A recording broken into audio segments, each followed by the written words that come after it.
बोलो जयकारा बोल मेरे श्री गुरु महाराज की जय। जय सच्चिदानंद प्रेमियों। सत्संग में आज एक अनन्य भगत जो बड़े ही त्यागी भक्त हुए हैं, भक्त विट्ठल दास। ये भगत विट्ठल दास की गाथा है, या यूँ कह सकते हैं कि एक भक्त गाथा। शुरू करते हैं श्रीमद् भागवत के श्लोक से। सभी संतों की वाणियाँ वही इशारा करती हैं जो भगवान श्री राम ने रामायण में, भगवान श्री कृष्ण ने महाभारत में, और गुरु नानक देव जी महाराज जी ने गुरबाणी में। इसी तरह मतलब सब वेदों में, वेदांगों में, ग्रंथों में, शास्त्रों में एक ही इशारा है। ये चूँकि हम बात करते हैं सत्संग में कि एक भक्त की विशेषता, भक्त की कथा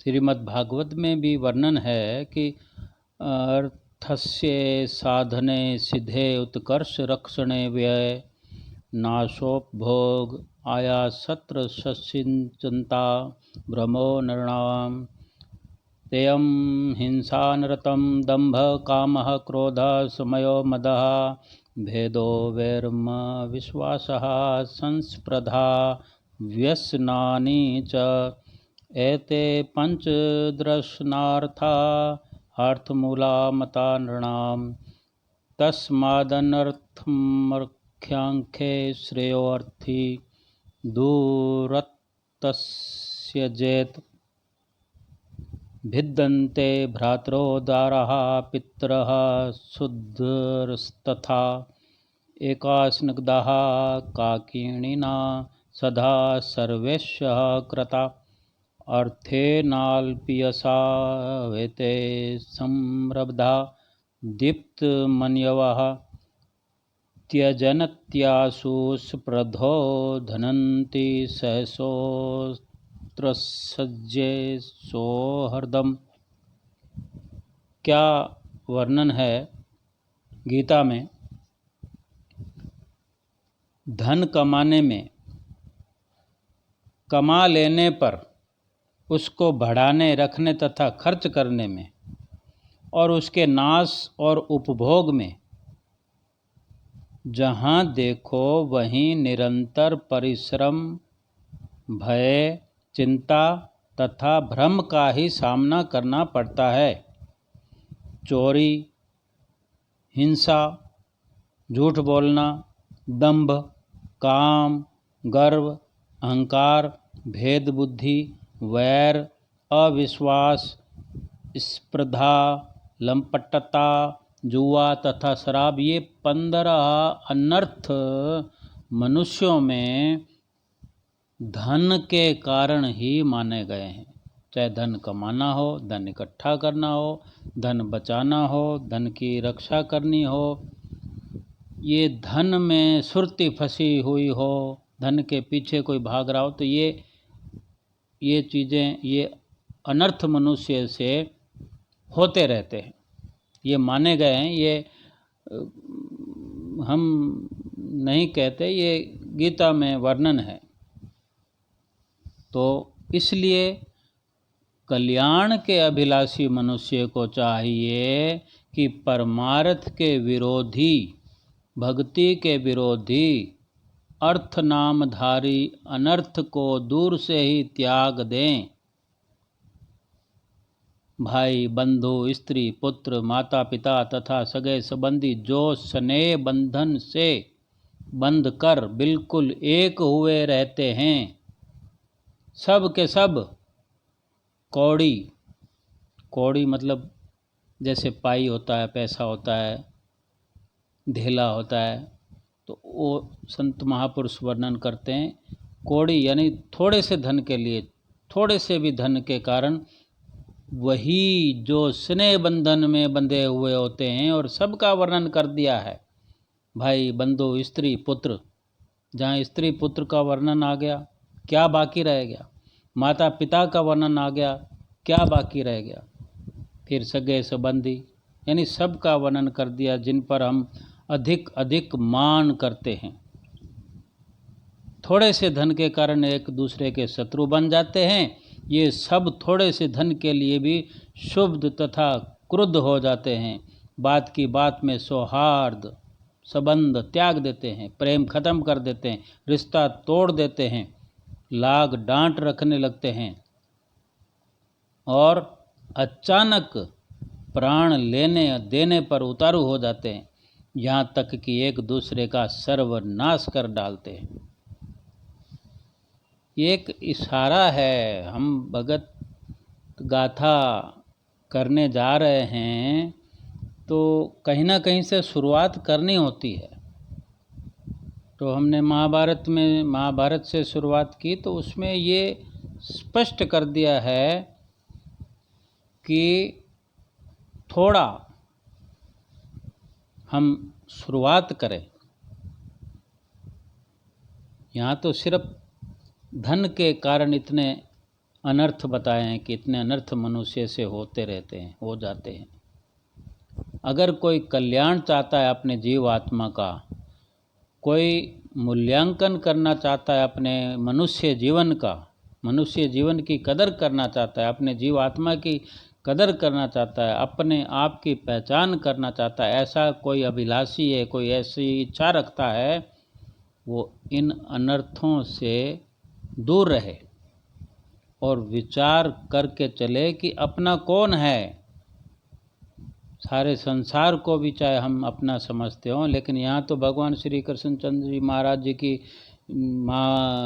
भागवत गीता में ही वर्णन हो गया है, हमने सुना है कि जिन जिन को अपना समझते हैं वो सब एक दूसरे का सर्वनाश कर डालते हैं, अगर किसी का हित पूरा नहीं होता है। यही कुछ जिन भगत जी की हम गाथा गाना चाहते हैं, ये कथा जो है 3 भागों में संपूर्ण होगी, थोड़ी बड़ी है। हम एक साथ समय ना लगाकर 3 भागों में इसको श्रवण करेंगे, और प्रेमी गुरुमुखों से भी निवेदन है कि लगातार 3 दिन इसको सुनिएगा और थोड़ा विचार करिएगा। अगर एक भाग सुनेंगे, दूसरा नहीं सुनेंगे तो उसका आनंद नहीं आएगा, और फिर तीसरा भी सुनना जरूरी है। तो ऐसा कुछ भक्त विट्ठल जी के पिता और चाचा के साथ भी हुआ, जो भी हमने भागवत गीता के श्लोकों में और उनके अर्थ में सुना। ऐसा उन भगत जी के पिताजी और चाचा जी के साथ हुआ। वो क्या उच्च ब्राह्मण कुल में थे। विट्ठल दास जी के पिता और चाचा, भगत जी के पिता और चाचा दोनों विद्वान थे, प्रकांड पंडित थे, और दक्षिण भारत की एक रियासत में राज पुरोहित थे। पहले जैसे आजकल राज्य होते हैं, पहले रियासत कहते थे, तो वहाँ राज पुरोहित थे, यानी इतना बड़ा पद था। तो इसके नतीजे में अगर वो राज पुरोहित थे उस रियासत में, तो जाने माने व्यक्ति थे और उनका पुरोहिताई का काम था। तो इसके नतीजे में उनके पास धन संपदा बहुत थी। और जैसा कि धन के बारे में हमने अभी श्रवण कर लिया है कि धन ज़्यादा होता है तो धन तो प्रेमियों बुराइयों की जड़ है। अगर इसके प्रभाव से बचना हो तो भी संत सतगुरु की ज़रूरत पड़ती है। गुरुमुख तो भगत तो बड़े बड़े धनाढ़ भी हुए हैं, लेकिन उन पर धन का असर नहीं हुआ, तो उनको सतगुरु की शरण मिल जाने के बाद ऐसा हुआ। तो धन तो बुराइयों की जड़ है ही, और इसका नाम अगर बुराइयों की जड़ है तो फिर ये अनर्थ का मूल है, जो अपनों को तो बेगाना ही बना के छोड़ता है। हमारे पास अगर धन ज़्यादा आ गया तो हमारे भाई हमें ईर्ष्या की नज़र से देखेंगे। हर किसी के साथ ऐसा ना हो, लेकिन अमूमन ऐसा लिखा है, ग्रंथों शास्त्रों में लिखा है, तो कुछ न कुछ सच्चाई है। धन के कारण दोनों भाइयों में मन मुटाव हो गया। जो राजपुरोहित थे, भगत जी के पिता और चाचा, धन के कारण ही मन मुटाव हो गया, और धीरे धीरे फिर स्थिति यहाँ तक जा पहुँची कि दोनों ने फिर अलग अलग रहने का, अलग होने का निश्चय कर लिया। जब बंटवारे का समय आया तो दोनों में झगड़ा खड़ा हो गया, क्योंकि दोनों ही चाहते थे कि उन्हें अधिक हिस्सा मिले। जब बंटवारा होता तो यही झगड़ा होता है कि ये मेरा है, वो कहता है ये मेरा है, मैं ज़्यादा लूँगा, वो कहता मैं ज़्यादा लूँगा। तो लोभ ने उन्हें अंधा कर दिया। नतीजा ये हुआ कि अधिक धन संपत्ति एक दूसरे से हथियाने के चक्कर में दोनों ने चोरी छुप कर अपने अपने प्रयास से एक दूसरे को जहर दे दिया। एक ही समय में उसने उसको दे दिया, उसने उसको दे दिया। दोनों भाइयों ने जहर खा लिया और दोनों भाई साहब, राजपुरोहित साहब, परलोक सिधार गए। और फिर ये धन संपत्ति दोनों में से किसी की भी नहीं बनी। जिसके लिए उन दोनों ने एक दूसरे के प्राण ले लिए, वो धन संपत्ता, वो धन दोनों में से किसी के भी साथ न गई। कितने दुख की बात है। गुरबाणी में भी कथन है, धन संपे माया संचिये, अंते दुखदाई, घर मंदिर महल सवार यही, कुछ साथ न जाई। हर रंगी तुरे नित पालियहि, किते काम न आई, जन लाहु चित हरि नाम शिव, चित हरि नाम शिव, अंत होए सखाई, जन नानक नाम धियाया, गुरुमुख सुख पाई। यानी धन संपत्ति तथा माया के पदार्थ मनुष्य संचित करता है, इकट्ठे करता है, पर अंत में दुखदायी ही सिद्ध होते हैं। घर, मकान अथवा महल आदि तथा अनेक प्रकार की सवारियां, घोड़े, हाथी, आजकल तो अलग अलग तरह से बहुत कुछ बढ़ गया है, लेकिन संत मत का इशारा है कि इनमें से कुछ भी मनुष्य के साथ तो नहीं जाता ना। अनेक रंगों के घोड़े आदि पाले जाते हैं। अगर कोई घोड़ों का शौकीन होता है तो बढ़िया से बढ़िया घोड़े, कीमती से कीमती, और इस प्रकार अपनी संपन्नता तथा अपना वैभव प्रदर्शित किया जाता है। घोड़ों के वक्त में घोड़ों का समय होता था कि मेरे पास वो अरबी घोड़ा है, मेरे पास वो घोड़ा है, परंतु ये आखिर किसी काम नहीं आते। हे सज्जनों, गुरबाणी में कथन है कि हे सज्जनों, हरि के नाम के साथ मन लगाओ, जो अंत में मित्र बने और काम आए। ये श्री गुरु अमरदास जी फरमाते हैं कि जो मनुष्य सतगुरु के सानिध्य में, जो सतगुरु की छत्र छाया में रहकर तथा गुरु मुख बनकर नाम का स्मरण करता है हर वक्त, वही सदा सुख पाता है। दोनों भाई अभी युवा थे और दोनों ही विवाहित थे। एक के कोई संतान नहीं थी, पर दूसरे भाई के एक पुत्र था। उसी का नाम वो भगत विठलदास के पिता और उसके चाचा दोनों की ये कहानी है। यानी जिस समय ये घटना घटी, उस समय वो जो भगत जी थे, विठलदास जी, वो लगभग 5-6 वर्ष के थे। अब उनकी माता भी विधवा हो गई, दूसरी जो उनकी चाची थी वो भी। अब वो दोनों माताएं हैं विट्ठलदास की, और दोनों माताओं का सहारा वही भगत जी विट्ठलदास जी। परिवार में तो वो दो ही माताएं रही, चाचा और पिता में कोई फर्क होता है क्या? एक ही खून होता है, एक ही परिवार होता है। अब उन दोनों विधवाओं का सहारा ये भगत विट्ठलदास जी हो गए। इसलिए दोनों का ही बालक विट्ठलदास पर अत्यधिक स्नेह था, दोनों माताओं का।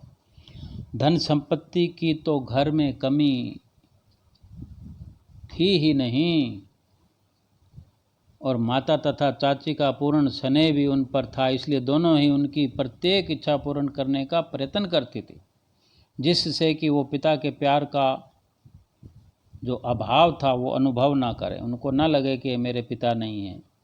धन संपत्ति तथा लाड़ प्यार की अधिकता जहाँ हो वहाँ प्रायकर बालक बिगड़ जाया करते, परंतु विट्ठलदास के साथ ऐसा नहीं हुआ, क्योंकि वो संस्कारी बालक थे। उनकी माता अत्यंत भक्ति भाव संपन्न थी, वो भी संस्कारी थी, और ये सौभाग्य की बात है कि उनकी माता भी भक्ति भाव संपन्न थी, और विट्ठलदास को संतों भक्तों की कथाएं सुनाया करती बचपन में। हमें भी सुनानी चाहिए, अपने बच्चों को ज़रूर सत्संग का प्रयास करना चाहिए, सत्संग में रमें, थोड़ा बहुत अभ्यास होना चाहिए। तो वो कथाएं सुनाया करती थी, जिससे उनके हृदय में बचपन से ही भक्ति के विचारों का बीजारोपण हो गया, उनके अंदर बीज पड़ गया भक्ति का, सत्संग का।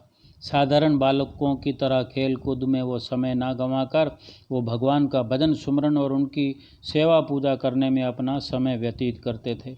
उन्हें भजन ध्यान में मगन देखकर माता को बहुत प्रसन्नता होती थी, और जब बड़े हुए, जब समझने सोचने के लायक हुए, तो उन्हें ये पता चला कि धन के कारण उनके पिता और चाचा की मृत्यु हुई।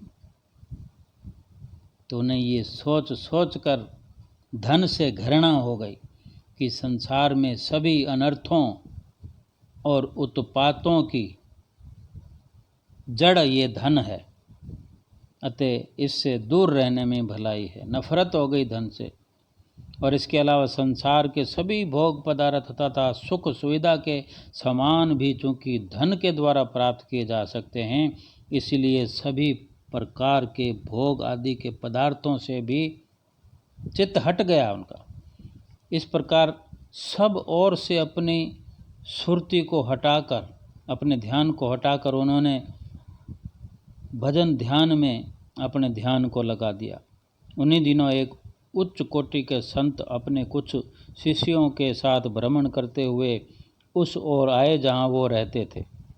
तो उनकी शुभ संगत उनको मिली, और शुभ संगत ने सोने पे सुहागे का काम किया, और विट्ठलदास जी के विराग में और बढ़ोतरी हो गई, भजन भक्ति के लगन में और अधिक निखार आ गया। अब अपना अधिकतर समय साधु संतों की संगत में व्यतीत करने लगे। माताओं ने घर तथा संसार से इस तरह उदासीन देखा तो चिंतित हो उठी। उसे भय हुआ कि उसका पुत्र कहीं घर बार त्याग कर सन्यासी ना बन जाए। तो उसने अपने भाइयों तथा अन्य संबंधियों से विचार विमर्श करके, यानी विट्ठलदास के मामा वगैरह से, तो ज़बरदस्ती उनका विवाह कर दिया भगत विट्ठलदास का। बहुत मना किया भगत जी ने, परंतु माता के हठ के आगे, जिद के आगे उनकी एक न चली। विट्ठलदास जी का विवाह हो गया, परंतु इससे उनके जीवन में कोई अंतर नहीं पड़ा। उनके हृदय में संसार के प्रति तो वैराग्य था, उसके विचार जस के तस बने रहे, और भगवान के चरणों में अनन्य अनुराग, भगवान के भजन में जो अलौकिक रस और दिव्य सुख है उसकी अनुभूति वो कर चुके थे। फिर वो भला वो विषयों की गंदगी की ओर क्यों आकर्षित होते, क्यों विषयों के उसमें मन लगाते? जिसका दृढ़ निश्चय हो और जो रात दिन जिसने अध्ययन किया हो कि यही सत्य है, भगवान का नाम सत्य है, तो उसको वो सत्य हमेशा ऐसा लगता है, कर ले आरती पूजा सेवा सत्संग सुमिरन ध्यान, इसी में है प्राणी कल्याण, इसी में प्राणी है कल्याण। सच्चा लाभ यही है प्राणी, इसी से बने सफल जिंदगानी। भक्ति सच्चे सुख की खानी, कहती है संतों की वाणी। दुख गम सारे मिट जाते हैं, मिलता सुख महान। कर ले प्राणी तू कल्याण, इसी में प्राणी है कल्याण। आज इतना ही, ये भाग 1 पूरा हुआ। इसके बाद भाग 2 देखना सुनना ना भूलिएगा। बोलो जयकारा बोल मेरे श्री गुरु महाराज की जय।